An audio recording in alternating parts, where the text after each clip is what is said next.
Deer WBCS aspirants, আমরা আমাদের আগের বক্তৃতাগুলোতে অলরেডি সংবিধান সংক্রান্ত আলোচনা আমরা শুরু করে দিয়েছি। আজকের আমাদের আলোচনার বিষয় সংবিধানের প্রস্তাবনা, যাকে ইংরেজিতে বলা হয় প্রিঅ্যাম্বল অফ দ্য কনস্টিটিউশন।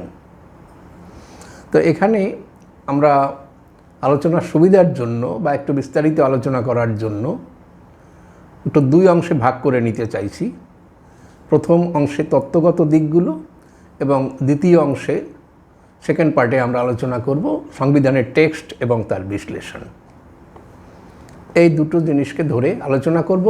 প্রথমে আমি ধরে নিচ্ছি যে আমার যারা শ্রোতা তাদের মধ্যে অনেকেই প্রথমবার সংবিধান পড়ছে বা সংবিধানের সাথে প্রথমবার পরিচিত হচ্ছে, কারণ এখন WBCS পরীক্ষার জন্য ইঞ্জিনিয়ার, কমার্সের ছাত্র, বিজ্ঞানের ছাত্র, বিভিন্ন শাখা থেকে MBA বিভিন্ন শাখা থেকে আসা হচ্ছে। ফলে এমন নয় যে সংবিধান সবাই আগে পড়ে ফেলেছে বা পড়া রয়েছে। সেই জন্য আমাদের একটুখানি ভূমিকা করে নিতে হলো। প্রস্তাবনার ব্যাপারটা কি? প্রস্তাব শব্দ থেকে প্রস্তাবনা, এটা সংবিধানের শুরুতে কয়েকটা লাইন সংবিধান যারা তৈরি করেছেন তারা জুড়ে দিয়েছেন। তারা এর মাধ্যমে সংক্ষেপে বলতে চেয়েছেন যে মূল সংবিধানের বিষয়টা কি, তার ভাবধারা কি, তার বিষয়বস্তু কি, সংবিধান রচনার আদর্শ কি, সংবিধানের প্রকৃতি কি, এই জিনিসগুলোকে হিন্টস দিয়েছেন এর মধ্যে। আমরা যে কোনো বই যদি পাঠ করার জন্য খুলি তখন শুরুতে আমরা ভূমিকা, লেখকের কয়েকটি কথা বা প্রস্তাবনা, এরকম অনেক অংশ আমরা দেখতে পাবো যে কোনো বই খুললে তার শুরুতে। সেখানে সেই বই বিষয়ে সংক্ষিপ্ত আলোচনা করা হয়, যেন কোনো পাঠক সম্পূর্ণ বই না পড়েও সেই বইয়ের বিষয়বস্তু সম্পর্কে একটা ধারণা করতে পারি। আমাদের সংবিধান যদি পড়া হয় সেখানেও সেই প্রস্তাবনা পড়তে গেলে সংবিধানের প্রকৃতি সম্পর্কে একটা প্রাথমিক ধারণা তৈরি হবে। সেই জন্য এই প্রস্তাবনা। একে আরেকটু আমরা গভীরভাবে যাব আলোচনা করার জন্য। যে প্রথমে পৃথিবীতে আমরা দেখতে পাচ্ছি যে আমেরিকা, মার্কিন যুক্তরাষ্ট্র তাদের যে সংবিধান তৈরি করে সেখানে 1887 সালে তারা প্রথমে একটাই প্রস্তাবনা জুড়ে দেয়। সেই প্রস্তাবনা থেকেই তাদের এই প্রস্তাবনা যোগ করার যে প্রবণতা, এটা পৃথিবীতে শুরু হলো। তার পরবর্তী সময় যেসব দেশে সংবিধান রচিত হয়েছে ভারতের আগে, তারাও অনেকেই এই প্রস্তাবনা জোড়ার অভ্যেস করেছে।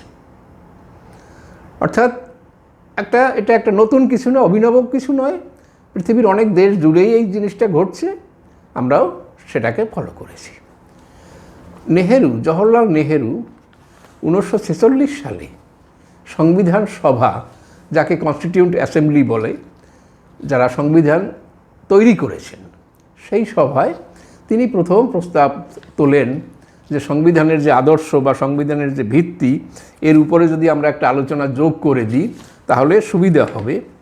অর্থাৎ সেই দিক থেকে যদি বলি যে 13ই ডিসেম্বর 1946 সালে প্রথম নেহেরু এই বিষয়টাকে তোলেন।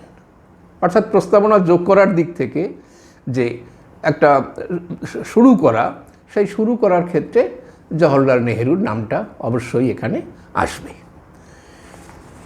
এই করে আমরা যে সংবিধান জোড়া হলো, যে কোনো বইতে, চাকরি সংক্রান্ত যে কোনো বইতেই দেখবে প্রস্তাবনার টেক্সট রয়েছে।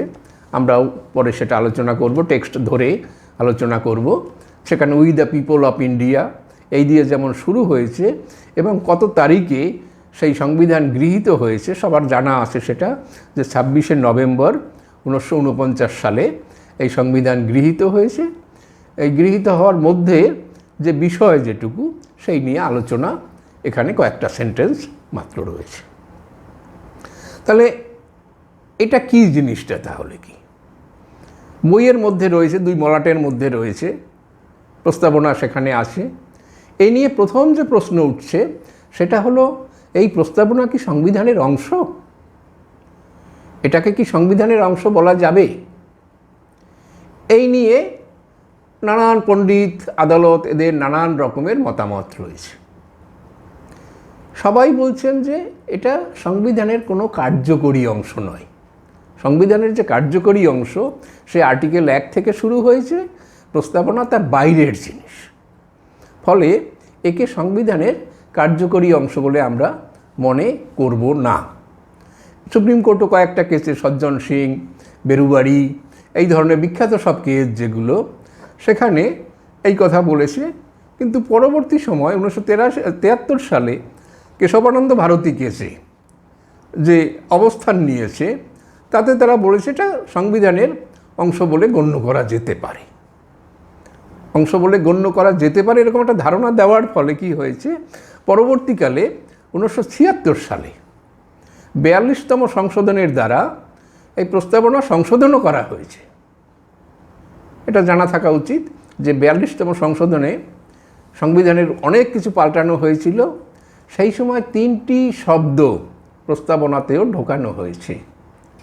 তার মধ্যে একটা হচ্ছে আমাদের সেকুলার, তার আগে সোশ্যালিস্ট, এবং শেষের দিকে ইন্টিগ্রিটি বলে একটা শব্দ যোগ করে সংবিধান সংশোধন করা হয়েছে।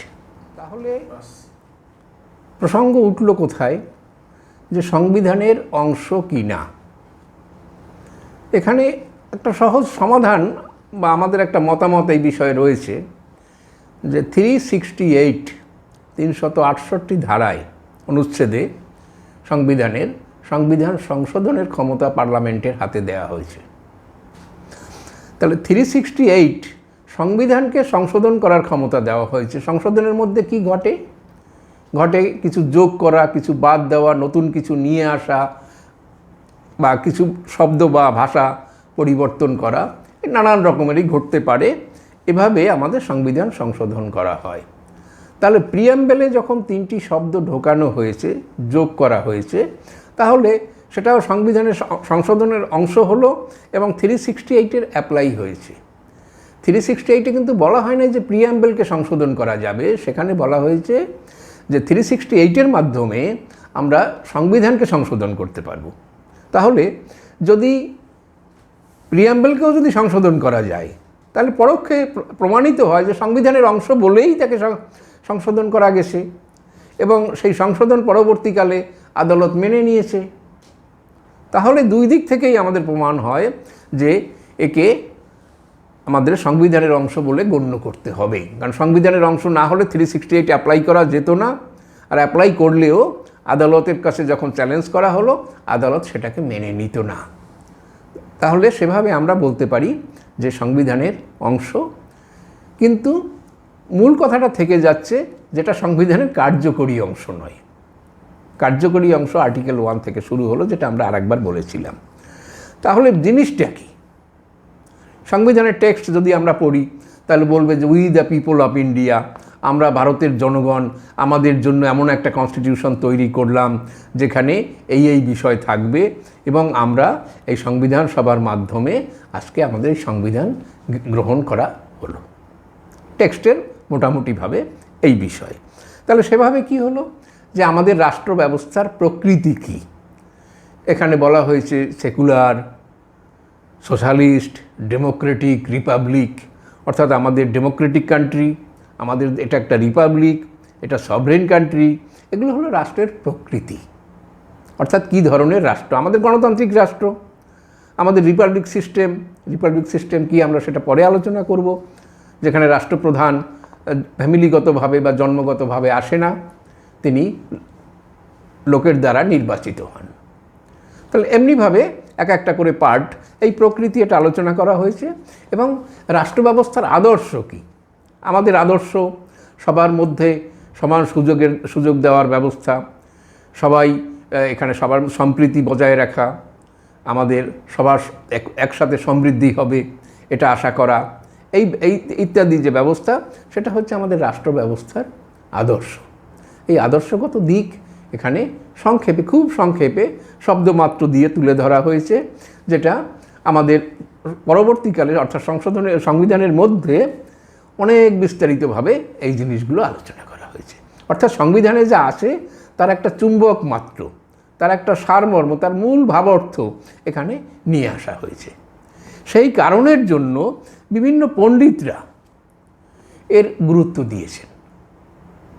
এর গুরুত্ব দিয়েছেন এমনভাবে যে কেসি হোয়ার, একজন সংবিধানবিদ, বিখ্যাত সংবিধানবিদ, তিনি বলেছেন ইট expresses the will of the people, অর্থাৎ জনগণের যে ইচ্ছা তার প্রকাশ ঘটেছে আমাদের সংবিধান ব্যবস্থার মাধ্যমে।